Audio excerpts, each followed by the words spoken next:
Bonjour madame, bonjour mademoiselle, bonjour monsieur.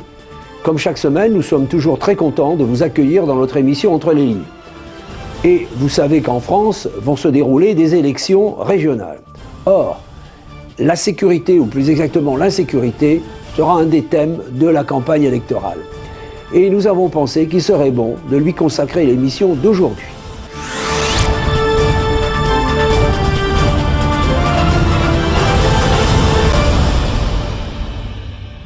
D'abord un record dont on ne peut pas être fier, c'est la consommation de cannabis. Eh bien, figurez-vous que la France est en tête de la consommation de ce produit dans les pays européens. La consommation explose. Bon, ce qui peut contribuer à expliquer, au moins en partie, l'augmentation de la délinquance en France. Alors, je vais vous donner quelques chiffres.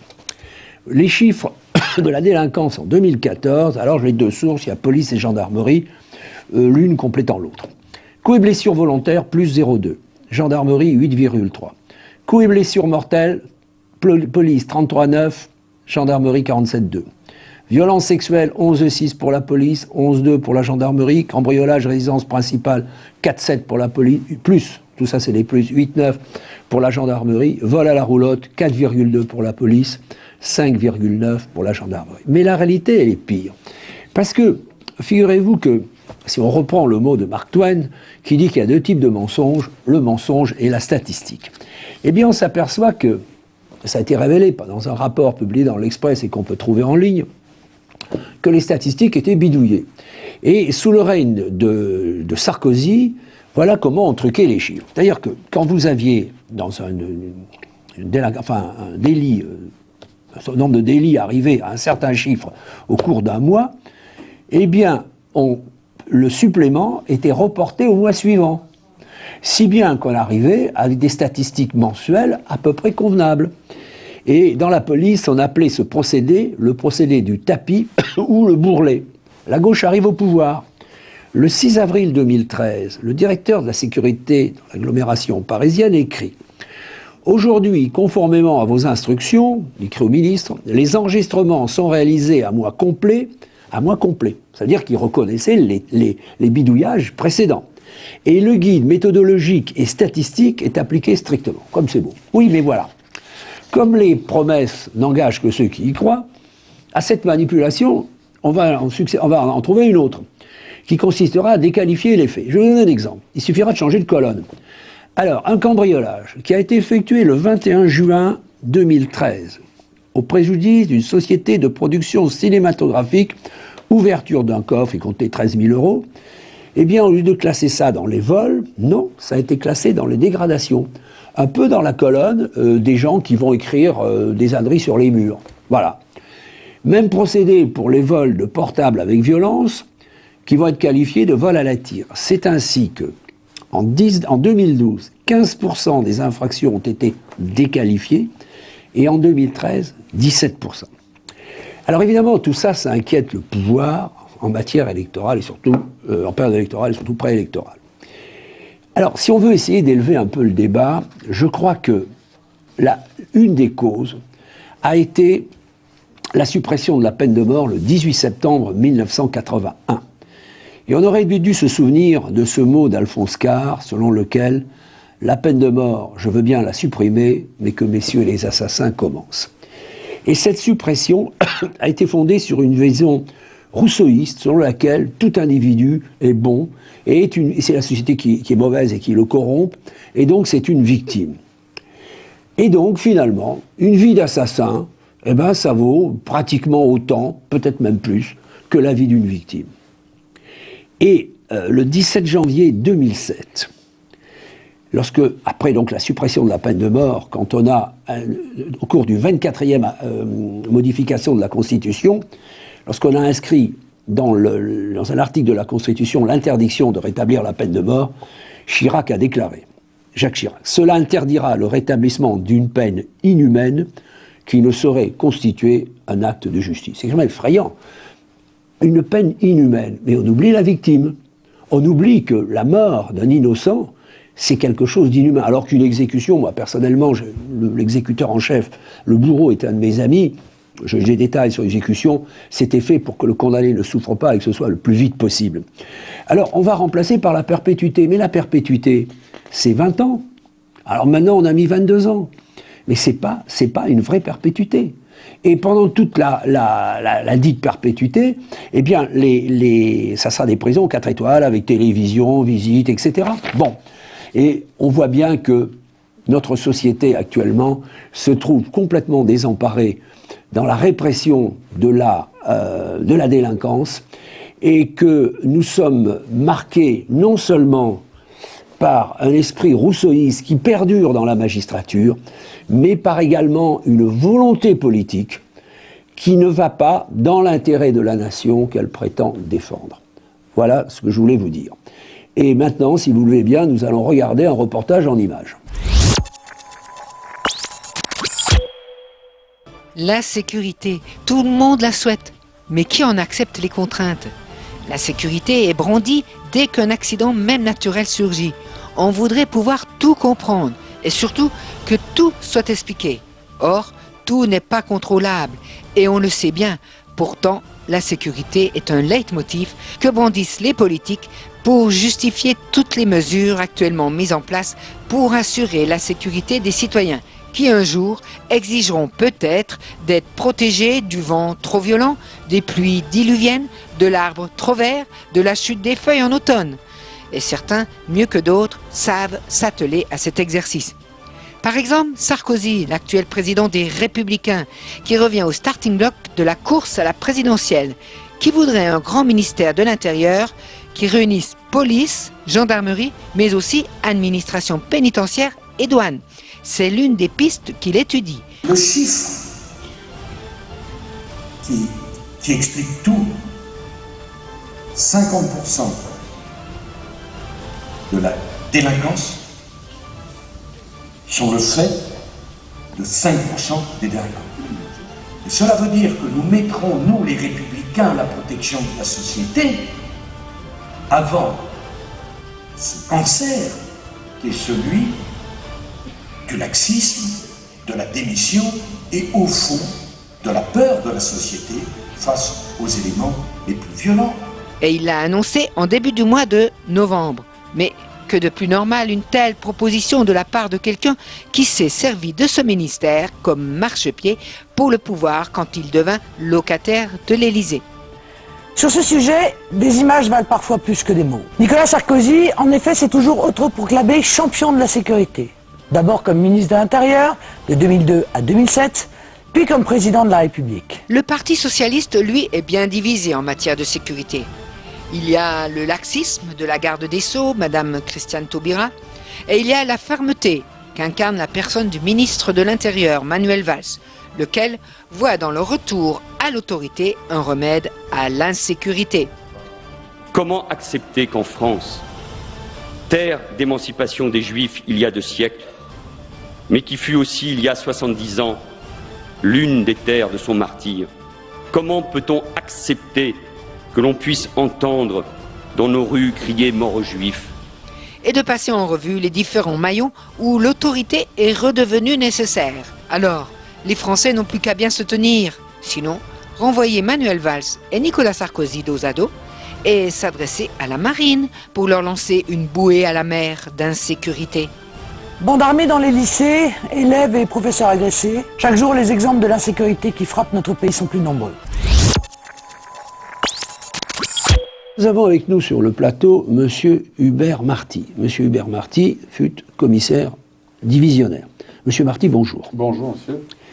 Alors, très rapidement, la sécurité en France, de qui dépend-elle? Alors, depuis le passage de Sarkozy au ministère de l'Intérieur, toutes les forces de sécurité ont été réunies sous l'autorité du ministre de l'Intérieur. Et avant cette réforme organique de 2005, ce n'était pas le cas, puisque la gendarmerie dépendait du ministère de la Défense. Or, maintenant, finalement, le ministre de la Défense n'a plus que la tutelle organique, c'est-à-dire la gestion, le budget, le personnel, le logement, l'immobilier. Mais pour tout ce qui est de l'emploi de la gendarmerie, c'est maintenant le ministre de l'Intérieur qui en est directement responsable. Donc, depuis 10 ans, Il n'y a que le ministre de l'Intérieur qui s'occupe de la sécurité intérieure en France, et plus du tout le C'est le ministre de la grand maître de la Défense. sécurité. C'est le grand maître de la Ouais, sécurité. c'est ça. Voilà. Alors, vous savez que, on peut le voir dans la rue, que des militaires sont engagés dans une mission qu'on appelle Sentinelle. Bon, ça fait combien d'hommes? Et le coût, parce qu'on voit des ravitaillements, enfin bref, combien ça coûte tout ça? Alors, la mission Sentinelle a été déployée après les attentats du 7 janvier. Il faut quand même ne pas oublier que même avant ces attentats, il y avait quand même le plan Vigipirate renforcé, qui permet à l'armée de terre essentiellement, ça ne concerne pas la marine ni l'armée de l'air, l'armée de terre, de mettre des hommes en faction devant des immeubles dangereux, les synagogues, certains marchés, les aéroports, les gares, etc. Alors, il y a 10 000, ce plan Sentinelle devait s'arrêter au mois d'août, mais il a été reconduit comme la menace est toujours à l'état rouge. Les personnels qui en font partie touchent une prime supplémentaire de 250 €. Et ensuite, il y a tous les frais de transport, de ravitaillement, d'hébergement. Je n'ai pas le chiffre exact, mais je pense que c'est quelque chose qui doit coûter 40 ou 50 millions d'euros par mois, j'imagine. Alors, pourquoi avoir fait ça ? D'abord, pour soulager les effectifs de police et de gendarmerie qui doivent se consacrer à aux missions de police générale, c'est-à-dire la circulation, les accidents, les crimes et délits, les plaintes ordinaires, tout le fonctionnement quotidien des services de police et de gendarmerie. Et les gens, quand ils sont sur le terrain, les policiers et les gendarmes, ils ont une contrainte, c'est qu'ils ne peuvent pas travailler 24 heures sur 24 tout le temps. Il y a des jours de repos, deux jours de repos pour les gendarmes, et il y a les heures de travail. Il y a des syndicats dans la police, et les policiers ont droit à récupérer leurs heures. Donc, si on occupe trop de policiers pour des missions statiques de surveillance, eh ben, ça fait autant de policiers en moins qui se consacrent à leur mission d'origine. Mais je pense qu'il y a aussi un autre aspect. Je pense qu'en mettant l'armée sur le terrain, on a voulu aussi quelque part rapprocher l'armée de la population. De dire, nous n'avons plus le service militaire obligatoire, mais il y a de plus en plus d'appels, engagez-vous dans l'armée de terre pour essayer de participer à la défense du pays. Mais avec cette présence, c'est aussi une vitrine publique qui fait ça fait un peu publicité pour des jeunes de s'engager s'ils veulent servir leur armée. Et c'est éminemment sécurisant. Je dirais que pour moi c'est positif, mais d'un autre côté il y a peut-être aussi des éléments un peu plus inquiétants. On va peut-être en parler. Mais la sécurité actuellement pour les Français, est-ce qu'elle est plutôt l'insécurité, elle est plus économique, militaire? Est-ce que ce qui l'entraînerait, c'est le rassemblement des citoyens, les manifestations, la consommation de drogue, folie, ivresse, etc. Qu'est-ce qui est quels sont les facteurs? Je dirais que pour l'instant, la sécurité de Français, elle n'est pas au niveau économique. Les flux économiques sont en marche, ça tourne, on n'est pas en rupture de pétrole, de gaz, d'énergie, ni d'alimentation, etc. Au niveau militaire, la France maintenant, hélas, à mon sens, mais c'est un avis personnel, est complètement intégrée à l'OTAN. Mais c'est ce qui fait aussi que nous avons des nouveaux ennemis que nous n'avions pas auparavant. C'est que le fait qu'on soit engagé résolument derrière les États-Unis sur la crise syrienne nous amène des ennemis de facto. Alors que si on était indépendant, si on était plus neutre, ou qu'on ait une politique différente, autonome, on n'aurait sans doute pas les ennemis qui peuvent nous venir. Alors les ennemis sont diffus, parce qu'on ne parle que de l'État islamique ou d'Al-Qaïda et de tous ces réseaux islamistes depuis une quinzaine d'années. À mon sens, c'est la plus grave menace. Il y a un côté d'insécurité parce qu'on ne sait pas à quel moment les terroristes peuvent agir. Et il y a un sentiment diffus parce que là aussi, la présence permanente des militaires, elle est à la fois rassurante et à la fois inquiétante. Parce qu'elle participe quand même au sentiment d'insécurité en disant, elle entretient un climat de danger. Alors, quand vous avez un département en province où vous n'avez pas un soldat, pas un militaire, vous n'avez que les gendarmes du coin que tout le monde connaît, qui sont plutôt débonnaires et sympathiques, sauf si vous coincez sur une route pour excès de vitesse. On n'a pas le sentiment d'insécurité. Alors, dès que vous arrivez à Paris, dans les gares, les aéroports, cette présence militaire, quand on voit quand même les FAMAS, les armes apparentes, ça rassure quelque part. Mais on se dit, imaginons qu'il y ait un ou deux terroristes qui surgissent dans la foule à Roissy ou dans une gare, qui se mettent à tirer, et s'il y a une riposte des soldats derrière, combien de victimes ? Donc, je dirais, il y a le côté positif, et le côté négatif, c'est qu'on participe aussi à la dramatisation. Et en ce sens-là, on fait le jeu des terroristes. Voilà, il y a une tension que l'on crée. On fait le jeu des terroristes. Je vous rappelle que depuis le Patriot Act, Oui. Dans les faits, les États-Unis sont devenus un État quasiment militaire, et que la National Security Agency, la NSA, qui n'avait pas le droit d'intercepter des communications des Américains sur le sol américain, maintenant a ces droits et pratique en fait de nombreuses interceptions au sein même des citoyens américains. Eh bien maintenant, chères téléspectatrices, chers téléspectateurs, je vous invite à regarder un reportage réalisé par notre journaliste. Aujourd'hui, on centralise le renseignement globalement sur Paris. D'accord ? Et c'est pour ça qu'aujourd'hui, on est obligé d'aller vers une surveillance de masse, parce qu'on s'est coupé des enquêteurs de terrain. Et ces enquêteurs de terrain, ils étaient le baromètre, si vous voulez, de tout ce qui pouvait se passer sur leur territoire, aussi bien sur l'antiterrorisme que, enfin sur le terrorisme, que sur ce peut être aussi un baromètre politique, un baromètre sociétal, voilà. Et ça, on s'est coupé de ces enquêteurs-là, et c'est ça, je pense, aujourd'hui, qui nous met dans de graves difficultés.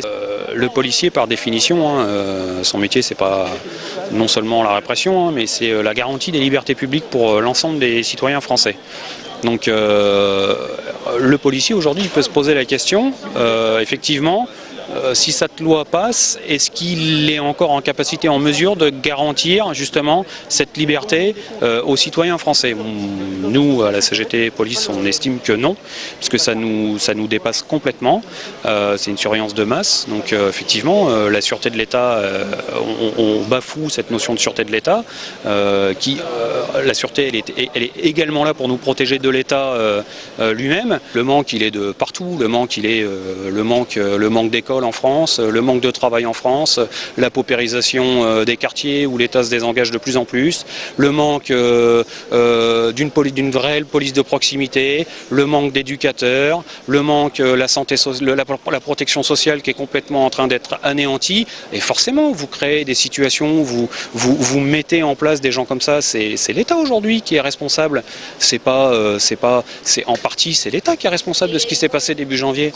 Que les Français ne connaissent pas en détail le détail de la loi. C'est-à-dire qu'aujourd'hui, on vous dit que c'est une loi anti-terreau, alors que non, pas du tout. C'est une loi sur le renseignement. Mais les manques viennent d'où? Les manques viennent de l'information, très certainement, les directions l'ont. Maintenant, c'est traiter l'information. Et ça demande du monde. Toute l'offre du service public est en danger aujourd'hui en France. On est en train de mettre en place, effectivement, on régionalise de plus en plus les choses, on départementalise de plus en plus les choses, et chaque région, chaque département se débrouille avec son petit budget, et l'État ne joue plus du tout son rôle là-dedans. Et effectivement, c'est un manque cruel aujourd'hui de services publics. C'est le flou le plus complet, c'est à géométrie variable, on pourra écouter qui on veut, quand on veut, comme on veut. Eh bien aujourd'hui, on pourra écouter le salarié responsable du comité d'entreprise, et évidemment l'entreprise, on sait très bien que voilà, il va y avoir des collusions entre l'État et certains grands groupes. Et bien effectivement, voilà, l'entreprise pourra se préparer à ce qui sera dit, à ce qui sera fait par les organisations syndicales qui siègent dans ces comités d'entreprise. Eh bien maintenant, nous reprenons avec M. Hubert Marty. Bon, M. Marty, est-ce que avoir confiance en la justice, ça fait partie intégrante du sentiment de sécurité d'un pays? Est-ce que les Français doivent-ils redouter la justice française? Vous savez que c'est un sujet délicat de critiquer notre justice, parce que la justice a réussi quand même à se protéger quelque part de toute critique. On peut par exemple pas contester publiquement un jugement en France.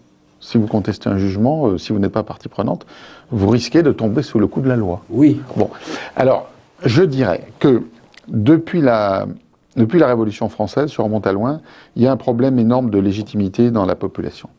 La France, enfin, les Français ont le sentiment que la justice n'est pas juste, oui, qu'elle n'est pas légitime, qu'elle est outre-lexiste avec certains ou trop sévère avec les petits. D'ailleurs, les gens ne s'y trompent pas, parce que vous verrez que dans la plupart des affaires qui sont traitées par le système judiciaire, il y a ou les grands, les tapis, les autres, les grands, et les tout petits qui ne peuvent pas y échapper parce qu'ils ont commis quelques crimes, quelques délits, et ils sont dans la machine judiciaire. Sinon, les classes moyennes fuient au maximum la justice, parce qu'elles ont compris qu'elles ne seraient jamais gagnantes dans le système. Donc, Le problème, il est global, et c'est que la justice doit retrouver une légitimité perdue. Et pour cela, elle doit arrêter d'être soumise, comme elle a été trop souvent, au pouvoir politique. La justice, elle a passé trop longtemps l'éponge sur des tas de faits commis par les hommes politiques. N'oubliez pas les différentes lois d'amnistie votées tant par la droite que par la gauche pour essayer d'effacer, d'éponger, par exemple, le financement des partis à une époque, etc. Et à côté de ça, au même moment, la justice ordinaire, mais quand elle s'applique à vous, elle n'est pas ordinaire, parce qu'elle est souvent d'une extrême sévérité. Par exemple, vous savez que les délits routiers, c'est devenu quelque chose d'invraisemblable. Vous avez les délits de grande vitesse, vous avez la répression de l'ivresse au volant, etc. Alors, qu'on doive fixer des objectifs de sécurité, on est d'accord. Mais de là à ce qu'on ait un coût social énorme en incitant des gens à conduire ou sans permis, ou sans assurance, parce qu'ils ont commis que des excès de vitesse, des petits excès. Ah oui. Ça devient grave. Donc je pense qu'il y a tout un système de prévention et de répression à repenser, à imaginer, pour rapprocher la justice des Français. Mais actuellement, je dirais, les Français n'ont pas confiance dans la justice. Ce que disent les sondages, et vous savez qu'ils ont du mal à recruter à l'école de la magistrature. Ah, je ne savais pas. Moi, je vous l'apprends. J'ai eu les chiffres et ils ont du mal, et le niveau baisse. Et le niveau baisse. C'est très inquiétant. Le niveau baisse, on le voit dans les tribunaux. Ah oui. Je ne parle pas des fautes d'orthographe ou des erreurs, même des erreurs en droit. Je pourrais en citer des choses très précises. C'est vrai. Il y a des jugements qui sont rédigés, on se demande si c'est pas une machine qui les a rédigés. Des gens qui ignorent la règle des mauditures, par exemple, des juges, je pourrais vous en citer. Enfin bon. Bien, la sécurité d'un pays, de la France, elle est évidemment autant intérieure qu'extérieure, mais à votre avis, quelle est la puissance extérieure qui nous menace, enfin qui menace notre pays actuellement? La France n'est en guerre avec personne. Non, officiellement non. On est officiellement en guerre avec personne, mais le fait qu'on se soit engagé trop rapidement et aveuglément dans l'OTAN fait que finalement les adversaires, les ennemis de l'Empire américain sont devenus de facto nos ennemis. Donc, alors que la France, je disais jusqu'en 2007, jusqu'à la fin de la présidence Chirac, était globalement en dehors des questions de conflit de civilisation, qu'ont voulu créer les néoconservateurs américains. Maintenant, nous y sommes complètement dedans.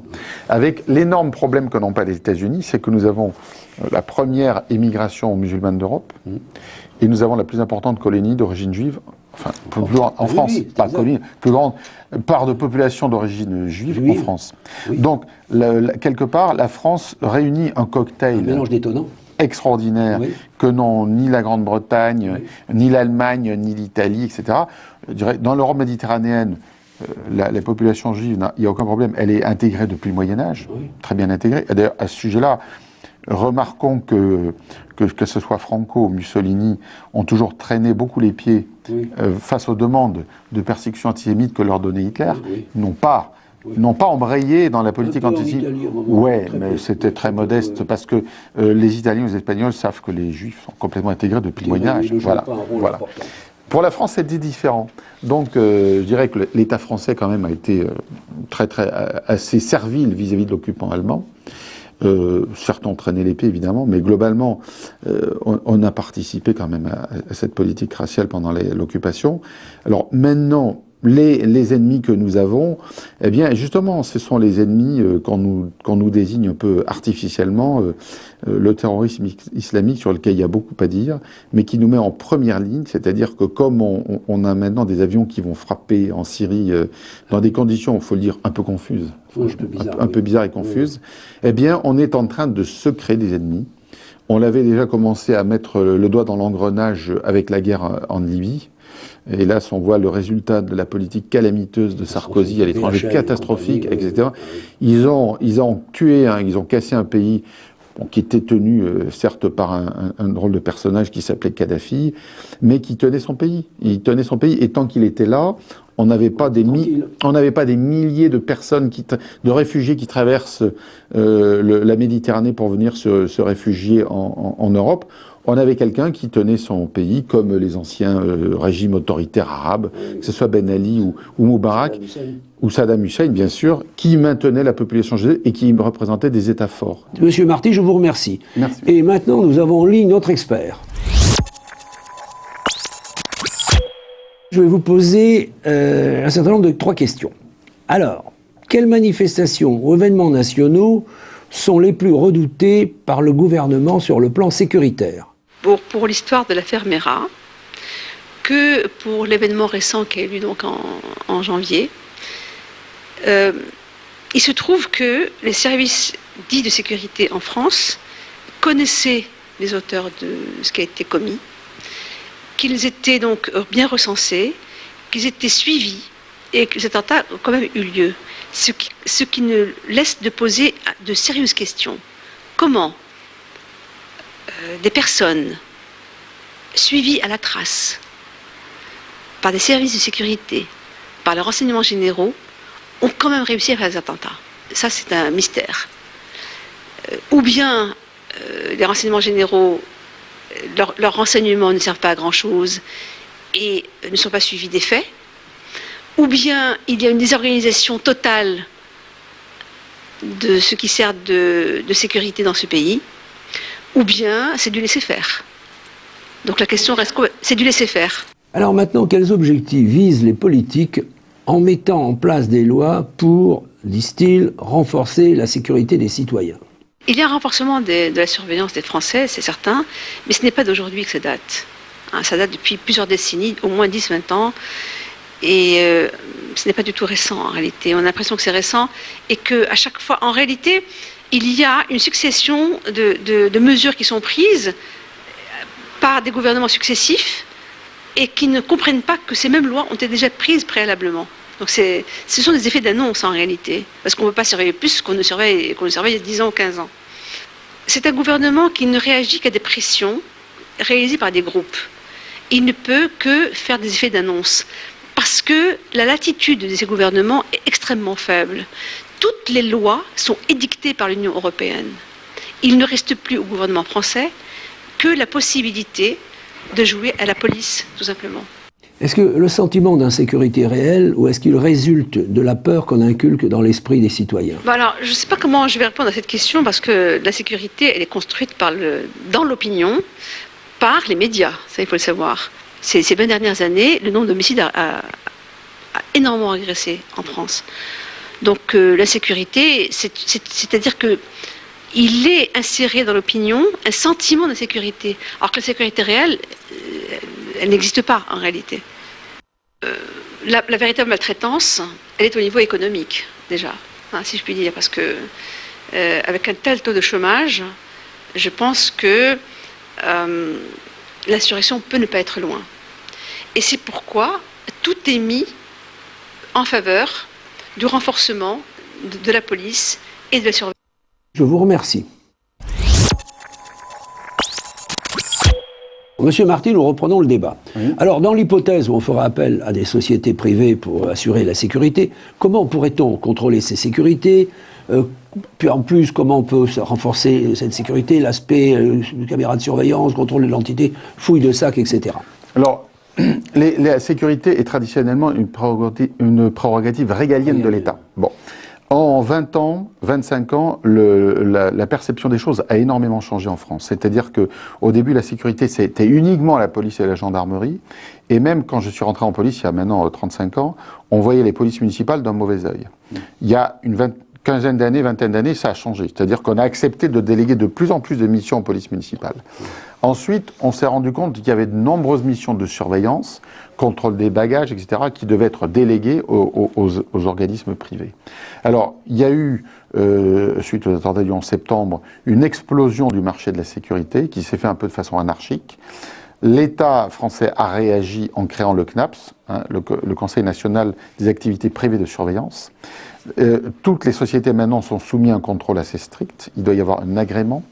Tous les gens qui sont travaillés dans ces sociétés doivent avoir la carte pro, ce qu'on appelle la carte pro de sécurité, sinon vous ne pouvez pas travailler dans une société de sécurité. C'est obligatoire parce que la sécurité est quelque chose maintenant de quotidien. Ça emploie dans les forces de l'État à peu près 250 000 personnes et dans les secteurs privés à peu près autant. Donc à peu près aussi 200 000 personnes qui travaillent dans les différentes sociétés de sécurité de surveillance.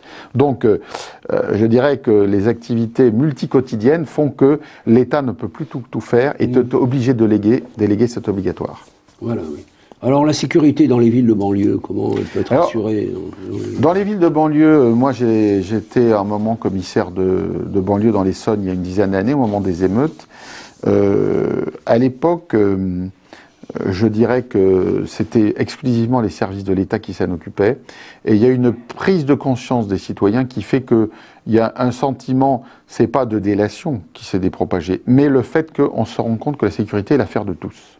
Et qu'à une époque où on n'aurait pas signalé des comportements, des objets suspects, maintenant, les citoyens le font plus qu'auparavant. C'est-à-dire, s'il y a une voiture qui traîne pendant un mois ou quelque chose qui cloche, les gens participent plus qu'auparavant à leur propre sécurité. Et ça, je dirais, c'est un point positif. Bon, mais Monsieur Marty, je vous remercie. Merci. Et quant à nous, chères téléspectatrices et chers téléspectateurs, je vous remercie également. Et je vous dis à la semaine prochaine.